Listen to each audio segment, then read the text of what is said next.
عليا بلمحتك يا عمري. قلت لك اشتراك بقى يا جدعان. تروح تحت اختك يا حبيبي. ما اروح افنس بقى.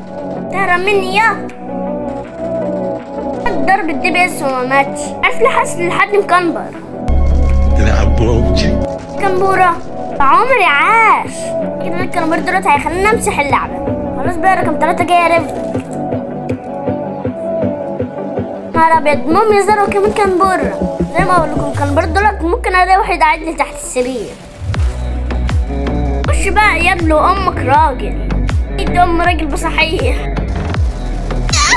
اوعك تفنشني. حلو ده اللي تحت معلم سيد شو مطور. يلا هديك بالسكينه في الطرق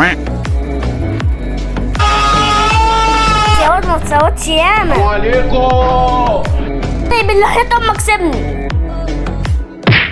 ليه كده بس؟ خلي بالك انا اللي سايبك. فنشني يلا.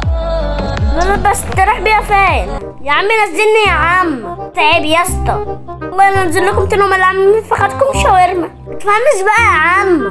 برضو انت بارد ليه يا؟ انا كنت ازاي وانا نوك يعني. لود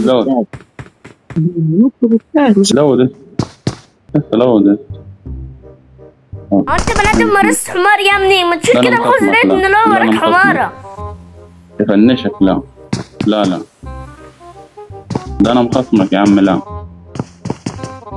اولع. انا زعلان. احجر انا اوريك. هحط راسي في من الناس. انا زعلان مني دلوقتي. لا ما تصالحنيش. لا ما تصالحنيش. لو دخلت دماغك برضه مش مصالحك. لا فنش يا هتفنش واسمعك زنقه. قلتك سيدة معايا. اخيرا اتفنشت. الولد ده كان هيكفرني.